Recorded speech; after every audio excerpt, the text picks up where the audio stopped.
Once again, good evening, everyone. You're listening to Red Pill 78. As always, I am Zak, the Corruption Detector, and this is another edition of Red Pill News. I hope everyone's having a lovely day.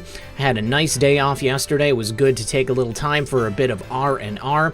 While I was taking the day off, there was quite a bit of news breaking. It was actually pretty difficult not to try to make a video, but we've got several pieces of information today that are going to blow your mind. First of all, Sidney Powell has been on Fox Business talking about the timeline of when General Flynn was unmasked. And today, former DAG Sally Yates is actually testifying before session in Congress. We've also got some information on the Durham investigation, and a mysterious bank with ties to Hunter and Joe Biden had their offices raided in Cleveland and Miami. Joe Biden is lashing out at reporters for suggesting he take a cognitive test. And we have a lot of information for you about the explosion in Beirut, Lebanon yesterday. There have already been reports that a certain country is taking credit for that devastation. And if the last few months weren't devastating enough for American families, the CDC is expecting that a new life-threatening condition affecting children should hit us sometime this year. Betcha it's going to be before the election.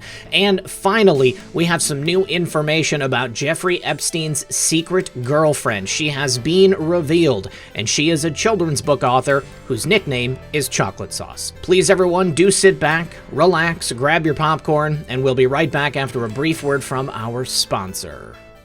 Camping and hiking is exploding around the country right now despite extended lockdowns. Camping gear and services are skyrocketing in demand as a result. My favorite camping accessory is the solar water heater by Prepper's Peak. With the solar water heater, you can heat or boil water in under 30 minutes virtually anywhere. It's entirely solar powered, there are no batteries required. And as an added bonus exclusively for my listeners, they're giving away the next 100 solar water heaters for 15% off. Once the first 100 are sold, they're going to go back to the regular price. And as an added bonus, you'll get insured express shipping if you go to solarwaterheater.com or click the link in the description or pinned comment below. Don't wait for a crisis to happen to wish you had your solar water heater. And remember, when you support my sponsors, you support this channel. All right, guys, thanks for sticking around. First of all, today we are going to be diving into the situation with General Flynn, Sally Yates, and the rest of the Obama administration illegally spying on him, and we're going to find out exactly why. Now, Sidney Powell was on Fox Business, and she was discussing the timeline for when General Flynn was looked into. Everything we found since President Trump and his administration came into office has pointed to the idea that the Obama administration, the outgoing Obama administration, was not on board with the incoming administration's choices on the way they wanted to run their government. Well, the thing about it is that they were no longer going to be the government, and the incoming government had the option to go ahead and do whatever they wanted. Now, with General Flynn, there was a specific concern to the Obama administration because, as Sidney Powell has told us before, General Flynn knew where the bodies were buried. President Trump knew that the intelligence community itself was in fact the backbone of the deep state. With General Flynn knowing where that black budget money was going and how it was being spent and who was actually in charge of it, he presented the greatest threat to the intelligence community and the deep state itself. Now, in 2014, he left the DIA, entering private life, no longer an employee of the government. And it looks like Sidney Powell believes that was the point at which General Flynn began to be unmasked. Let's go ahead and take a listen.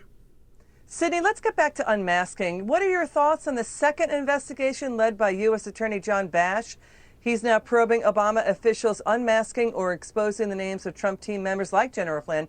Reports are coming in that the unmasking there may have gone back to 2015 under Barack Obama and included getting NSA data on U.S. citizens, FBI outside contractors working on that NSA data. Your reaction to that? We can tell that it was very serious and very widespread from the decision of Judge Rosemary Collyer, who was the head of the FISA court previously, and a decision that was released in 2017 talking about hundreds, if not thousands, of illegal unmaskings. And essentially, Comey gave the FBI and private contractors unfettered access to the NSA database to mine it for whatever they wanted to mine it for. And people were doing about queries to get information on whoever they wanted to get it about, as if it were their own private Encyclopedia Britannica. So there are scads of violations, and I think they go back to 2014 as to Flynn, probably not long after he left DIA.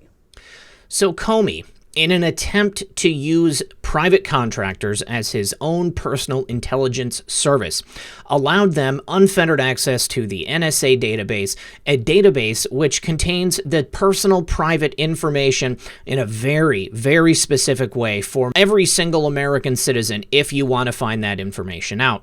With General Flynn being the single greatest threat to the deep state, it was necessary to follow him and his actions all the way along until he was joining the Trump administration, and then at that point, they needed to do whatever they could to get rid of him. Now, let's go ahead and move to the testimony from Sally Yates, which is currently ongoing. Now, with Sally Yates' testimony today, we're getting a couple of really interesting pieces of information, not the least the reason they were given a predicate for looking into General Flynn.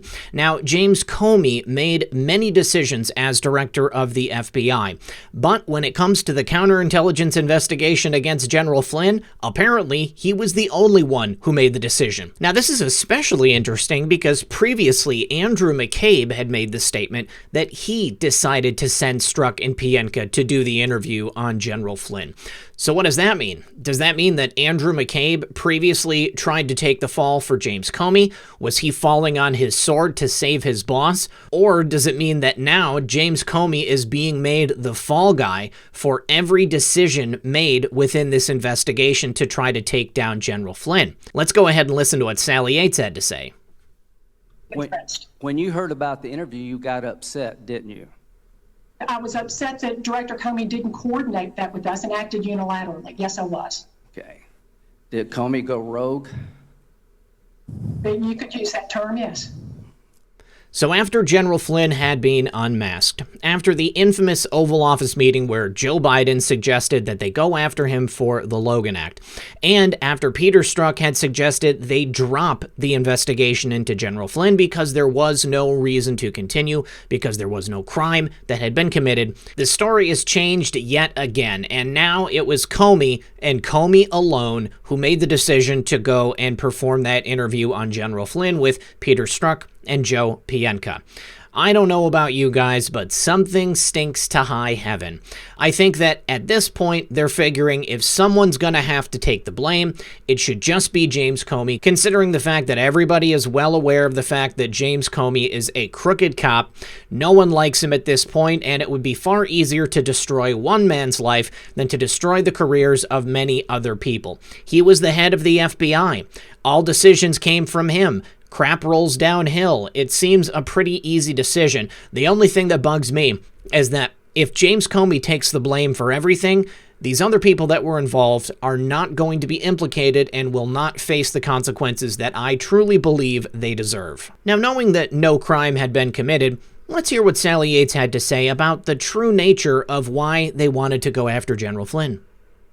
So if there was no crime, if there was no wrongdoing, if General Flynn was doing his job as the incoming national security advisor for a newly elected president and his administration, why would they continue with this line of reasoning? Well, Sally Yates lays it all out. Well, you weren't investigating a crime, were you? We were investigating a counterintelligence threat. Okay, is it a counterintelligence investigation based on a policy difference? It's a counterintelligence investigation based on the Russians' systematic attempts to wait a minute. This is very important. Your beef with Flynn was he was undercutting Obama policy. Is that what you were worried about? Well, what we were worried about was that he was undercutting Obama policy, and then he was covering it up. No, he hadn't even talked to the FBI. You sent the FBI over. Weren't you and there was no leak of anything. So isn't it the fact you're really investigating a policy difference? No, Senator, it's not accurate. There was a cover-up before this. In fact, that's what prompted my concerns, was that he was providing false information to the vice president and When to did others. you know saying, about that? Discussion. When did you Yes, know about that? Yes, I did. That preceded this, Senator. That's why I wanted to go to the White House. So why didn't you go to the White House and say, is this your policy position? The concern was not about the policy difference here, Senator. The concern was about him undercutting the Obama administration and then covering it up. Thank you. That was And, Mr. Chairman, insofar as you followed up on my question that time, I should note that she has said before they're following a counterintelligence threat. Which was closed on January the 4th. And did Senator, not- I'm sorry, that's just not accurate. It was not closed on January. Recommended to be closed on January the 4th, the day before the meeting. And the only problem here is that you didn't like Flynn changing the policy or talking about changing the policy. That he had every right to do that. And what we're doing here is we're criminalizing policy differences. That's why Flynn got prosecuted, because they hate his guts. Well, I would say that that is a fairly accurate assessment. For all of Lindsey Graham's faults, for all the complaints that people have about him, I think this is a really important thing to get on the record. So regardless of whether or not the investigation was officially closed, there was a recommendation to close it because there was no crime committed. And someone, in this case, we're being told it's James Comey, no longer Andrew McCabe, made the decision to send a couple of FBI agents over there to interview General Flynn without letting him know that he was under investigation. Now, Sally Yates claims that it's a counterintelligence threat, but in the same breath, she also admits that it was the undercutting of Obama policy. Now, I have seen many governments come and go in my short time on this earth, and I would say that virtually every single one that comes after the last one undercuts the policy of the first. Why? Because not every president, not every administration, not even every political party or person in a political party have the same ideas about how government is supposed to operate. General Flynn was doing his job as National Security Advisor. The job that President Trump hired him to do was in conflict with the job that had previously been done by the Obama administration. And the people in that Obama administration did not like the idea of General Flynn undoing the years of deep state work they had been up to for the last 8 years in the 2 terms of the Obama presidency. So what did they do? They unmasked General Flynn, they opened a counterintelligence investigation on him, and they set about to prosecute him in order to make sure that those policies in place by the Obama administration would not be undercut, and they would undercut themselves, the incoming administration. Isn't that funny? It's okay when they do it, but it's never okay when somebody else does it. The only difference here is that the way in which they did it was completely illegal. All right, next, speaking about that illegality, President Trump spoke with Lou Dobbs just last night, and he discussed the progress made by U.S. Attorney John Durham. Let's take a listen. Breaking news tonight, President Trump telling us just moments ago on this broadcast what he is hearing about the Justice Department investigation of Obamagate. We caught them spying. Now it's up to our Attorney General. As you know, I've wanted them to do it. I didn't want to get overly involved. Maybe I should, maybe I shouldn't. But I do hear it's breathtaking what they found. That's all I can say, breathtaking. And hopefully it'll come out soon. But it's beyond what anybody ever thought even possible, how bad it is. How bad it is and how corrupt it is. But I'm going to let them do that. I'm not going to do that. It's a horrible thing that took place, and it should never be allowed to happen to another president. So I'm sure that U.S. Attorney Bash is going to be very interested in Sally Yates' testimony today, as he's the one looking into the abuses of the unmasking, and I'm certain that it will also coincide with the investigation of U.S. Attorney John Durham. Sounds like he is done. President Trump has seen what's going on. It is now up to Attorney General Bill Barr to take the action and deliver those indictments. So yesterday, word came down that there were FBI raids taking place in Cleveland and Miami. At the time they were happening, the FBI was playing coy about who exactly was being raided, but they did confirm that the two separate raids were directly connected. Let's go ahead and take a look at this clip of some local news footage there in Cleveland talking about the raids. FBI agents are raiding offices in several high-rise buildings in Cleveland. News 5's Amanda Van Allen live right now in downtown with the latest. Well, Danita, the FBI raid started here just a couple hours ago. We are here at One Cleveland Center on East 9th Street in St. Clair, and actually it is still going on right behind us. The FBI agents are still in the building as we speak, gathering evidence. You can actually see them right now through this window, grabbing papers and walking around the building, collecting all kinds of stuff and packing it away in boxes. We spoke to a representative from the FBI who would not tell us what business they are investigating, but from what we can see, the agents are in the Optima Management Group office. Optima owns this building, and according to the company's website, it also owns 55 Public Square. Take a listen to a short clip of what the FBI is telling us right now. Everything is under seal, so I'm not at liberty to go into details. We do have activity also, as you know, in Miami this morning concerning the same investigation. But again, I'm not at liberty to go into details about that. All right, so we also just got word from our partners at the ABC station in Miami, Florida, that there is a raid happening right now in downtown Miami that might be connected to this one at One Center here in Cleveland. The agents are expected to keep gathering evidence over the next couple of hours and then take it all away. So, kind of mysterious, but raids both in Cleveland and Miami, raids that are connected to each other. Well, as it turns out, these FBI raids are on a U.S. company with ties to a Ukrainian bank. And which bank might that be? Well, it happens to be the bank that's tied to Hunter Biden and Burisma, and it lost billions in IMF and U.S. funds. Now, we've been talking for many, many months, almost a year now, about Burisma, and the fact that they have deep ties to not only Hunter and Joe Biden, but also the crooked former government of Ukraine and the Obama administration. Also, former Secretary of State John Kerry is involved in this as well. Now let's dive in and look at the businesses that were being raided. So yesterday in Cleveland and Miami, FBI and IRS agents seized boxloads of evidence that could determine whether the Ukrainian oligarch Igor Kolomoisky laundered millions of dollars through Cleveland real estate. A long-running investigation into Kolomoisky went public for the first time when agents searched the offices of Optima Management Group in One Cleveland Center at East 9th Street and St. Clair Avenue. Agents in Miami also searched a business there involving the same company. Now, there's a lawsuit in Delaware that alleges Kolomoisky and others formed Privet Bank in the early 1990s, and then the government took control of it in 2016 after authorities suspected there was large-scale fraud taking place. Now, from 2006 to 2016, Kolomoisky and others used Privet Bank as their own personal piggy bank, basically stealing billions and billions of dollars from Privet Bank and using United States entities to launder hundreds of millions of dollars worth of Privet Bank misappropriated loan proceeds.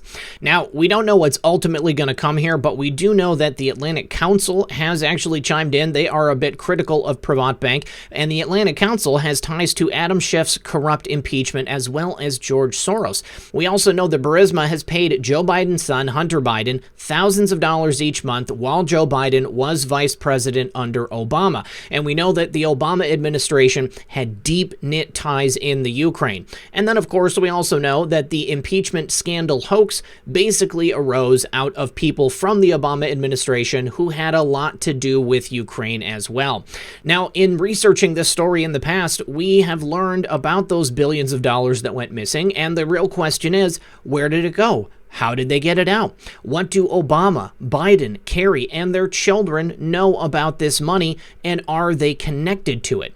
I would say that the chances are pretty likely that we're going to find out before too long. Oh yeah, also, did you notice she said that those indictments were under seal? Now, as a result of this raid on these Privat Bank-linked businesses, which lead back directly to Joe and Hunter Biden, Joe must be a little bit nervous because he lashed out at a reporter and asked him if he's a junkie after the reporter asked if he would take a cognitive test. Now, this was Errol Barnett of CBS News, an African-American reporter. He asked Joe if he had taken a cognitive test during an interview on Wednesday morning, and Joe lost it. This is definitely happening after the raid yesterday, so I think Joe is probably on edge a little bit. Joe has had a really, really bad time of it in the last election cycle with the black vote. Remember, we heard those weird stories about corn pop and kids climbing on his lap and roaches and them rubbing his hair in the pool. And then we also had that infamous moment with Charlemagne the God where he told black America that if they don't vote for him, then he's not black. Well, this time he was asked by Earl if he was going to be taking a cognitive test. He said, "No, I haven't taken a test. Why the HE double hockey sticks would I take a test? Come on, man. That's like saying you, before you got on this program, if you take a test where you're taking cocaine or not, what do you think, huh? Are you a junkie?" That statement makes absolutely no sense. Let's see if we can watch the clip. Have you taken a cognitive test? No, I haven't taken a test. Why the hell would I take a test? Come on, man. That's like saying you, before you got in this program, if you take a test where you're taking cocaine or not, what do you think, huh? Are you a junkie? What do you say to President Trump, who brags about his test and makes your mental state an issue for voters?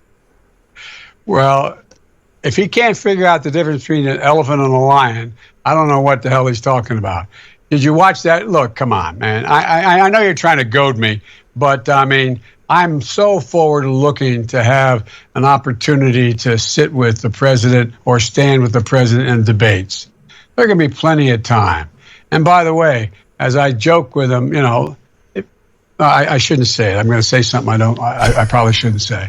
Anyway, I am very willing to let the American public judge my physical and mental my physical as well as my mental fitness. Oh, no. Oh, Joe, that was so painful. Why that specific response to this reporter? Take a cocaine test. That has absolutely nothing to do with the idea of the mental fitness of a presidential candidate. But I will say that at the end there, when Joe had a really hard time saying mental and physical fitness, stumbling multiple times, also kind of getting lost and deciding he didn't want to say what he was going to say, probably because he realized it was going to be ridiculous and they were going to get another soundbite from an article. This 1 minute clip has many, many sound bites. He showed conclusively that yes, he really should take some type of cognitive test. And I think that once he gets on that stage with President Trump, America is going to overwhelmingly fall into the category of Team Trump. All right, on to some tragic news coming out of Beirut, Lebanon. Initially yesterday, there was several massive explosions at the port there in Beirut, and it was initially reported that the explosions took place at a fireworks warehouse.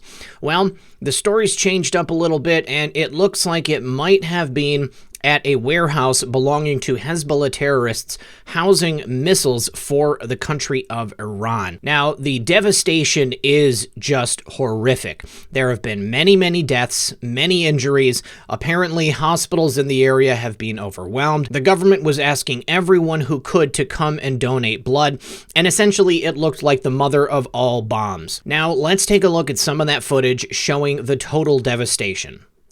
All right, so just to give you guys a bit of perspective here, I want to show you the port there in Beirut before and after. So let's take a look here and you guys can see what it looks like. So there are many buildings around here. There is the warehouse. You have several ships, lots of shipping containers, lots of cars, probably a lot of people here as well.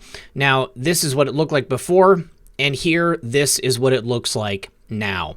You can see that the buildings in the area have been essentially razed to the ground. There are only cars on the periphery. All of the buildings, even in the surrounding areas, were just destroyed, and it looks like a large section of the beach and the ground there has also been blasted away as well. Now, ammonium nitrate was initially reported to be one of the main ingredients there that set off this explosion. Let's go ahead and take a look at some of the footage from several different angles. All right, so my friend Heshmat Alavi on Twitter has this 2-minute compilation providing explosions from different angles. So let's go ahead and listen, and I'm going to turn off the sound for most of this because it's just the exact same explosion over and over and over again.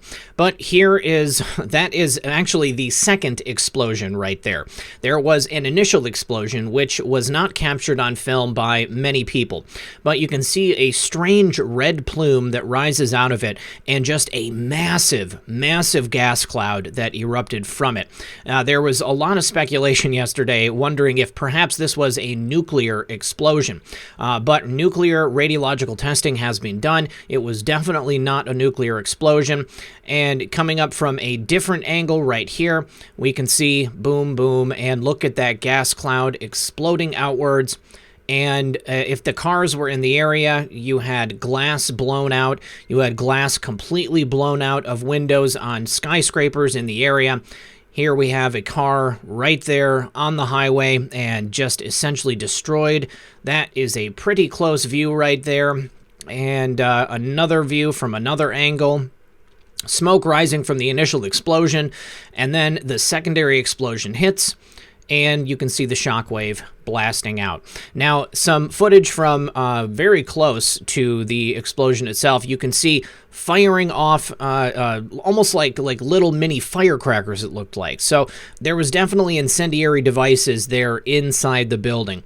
But what just fascinated me is the degree to which this explosion devastated such a large area. That is a massive amount of power. This is right here. This is right next to the warehouse, right here. So you can see things are popping off inside, and this guy is way closer than you would ever want to be to an explosion of this size. That would be absolutely terrifying. The number of people who are confirmed dead at this time is not fully known. Yesterday, the highest death count that I saw was 70, and I saw a lot of footage of people inside hospitals on the ground waiting to be taken care of, and I'm sure that many people died while they were waiting for doctors to come around. So prayers for the people of Lebanon, prayers for anyone who has been caught in this blast. I don't care what their religion is, I don't care what their culture is. This here is true, awful devastation. Now, in the wake of the explosion, many people were wondering what happened. The people of Beirut, the government of Lebanon, suggested that it was a fireworks factory, but we actually had an announcement from Prime Minister Netanyahu of Israel, and he confirmed that it was, in fact, a drone strike. Although it may have been a fireworks factory, apparently that was being used to store weapons for the terrorist organization Hezbollah, and the people of Israel felt that it was a threat to them and their sovereignty, so they went ahead and took it out. Once again, Prime Minister Netanyahu of Israel taking claim for the blast itself. All right, and next, in more expected future devastation, CV-19 affected primarily the old, the sick, and the infirmed, and now the CDC is expecting an outbreak in 2020 of a rare life-threatening condition which will affect children. Isn't that funny? Looks like they're going to have to keep schools closed after all. So the CDC warned parents and doctors on Tuesday that it expects another outbreak of a rare but life-threatening condition that mostly affects children. I wonder where they're getting that information. Now, outbreaks of acute flaccid myelitis, which is a serious neurological condition that can cause paralysis, typically peak every 2 years between August and November, and it just so happens that we're due for another peak this year. The last peak occurred in 2018 when 238 cases were reported by the CDC. And although it's rare, parents and doctors should be vigilant, they are being told, to recognize the symptoms of AFM because it progresses quickly, and over the course of hours or days, it can lead to the permanent paralysis or life-threatening respiratory failure in previously healthy patients. Now, the CDC said as we head into these critical next months, CDC is taking necessary steps to help clinicians better recognize signs and symptoms of AFM in children. Now, symptoms can include respiratory illness, fever, pain or numbness in the limbs, difficulty walking, talking, or swallowing, headache, back or neck pain, or facial weakness, and parents should immediately seek medical care if a child develops sudden arm or leg weakness. Now, the CDC says it does not yet know how many deaths are connected to AFM, adding that many children who develop the condition will have a permanent disability. However, they're taking the chance that this year it's going to be the big one. Back in 2018, most patients had a respiratory illness or fever before experiencing the limb weakness, which is leading scientists to think that AFM is caused by a virus, but much of the disease remains a mystery. They said, "We've learned a lot, but we have a lot to learn about AFM. We don't yet know why certain kids develop this when the great majority who have respiratory illness recover with no neurological symptoms.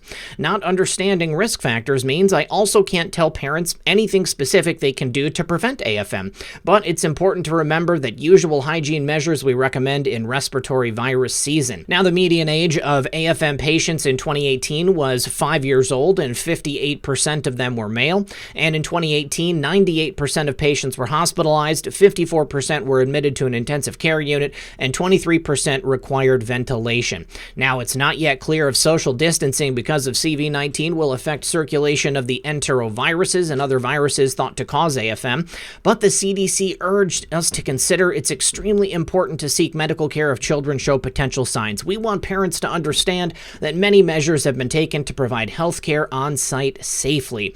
I think that it is extremely likely that we probably are going to see something like this hit because it's an election year and because they haven't done enough to ensure that children sufficiently are affected by CV-19 in order to make sure that we want to keep our schools closed. Right now, there is a big pushback by parents to make sure that their kids get to go back to school. It's extremely important that our children have the opportunity to learn in a socialized environment where they have contact with other kids, especially if that's what they're used to doing. Without proper schooling, without the socialization these kids are used to, and without parents who are properly trained in homeschooling or even who have the ability to homeschool, it is necessary for us to continue the education programs we have in this country. And I mean traditional education programs, moving away from Common Core because we all know that that was a complete garbage show. But I find it very interesting that once again, we now finally have a reason for the government to say that we should keep our schools closed because the CDC has been trying to do that with CV-19 and parents are pushing back. I hope that all children are safe, but with only 238 deaths in 2018, it seems like this is far-fetched for them to tell us that this is going to be a major issue. We have kids dying every single year in far greater numbers than 238. I know that every death of a child is tragic. We want to save as many children as possible, but we cannot start expecting to bring our entire society to a standstill with every mystery illness that suddenly pops up, especially in an election year. All right, and finally, we recently had some new documents that hit the global stage in relation to Ghislaine Maxwell and Jeffrey Epstein, and there's a lot more that's going to be coming. But the name that came up very recently in an email between Ghislaine and Jeffrey was the name Shelley.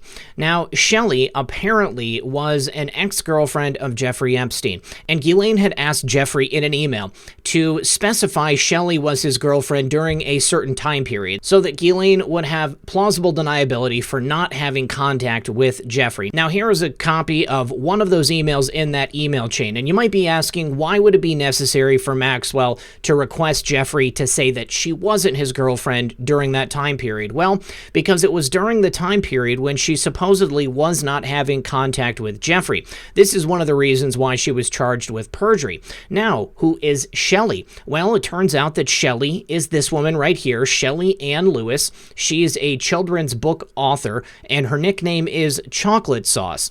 Now, Shelley was also referenced in that email chain as Sal. Sal are her initials, S-A-L.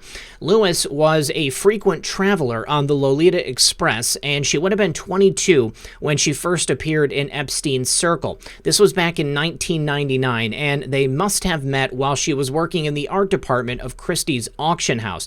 Now, she had previously praised an unnamed mentor, and the idea is that it's probably Jeffrey Epstein. Now, her children's publishing house is named after her, Chocolate Sauce, and she also has a spiritual center of sorts in New York. Her best-selling children's book, A Key to the Heart, was praised by the likes of Laura Bush, the wife of George W. Bush, and J.K. Rowling, the author of the Harry Potter book series.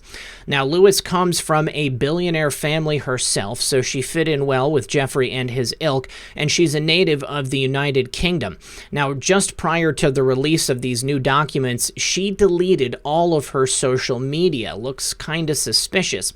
Now, understandably so, lawyers for the victims want to speak with her because they believe she has information that could help both them and investigators. So I just wanted to put this on your radar because I think that Shelley Ann Lewis is going to be a name we're going to be hearing a lot more about in the future.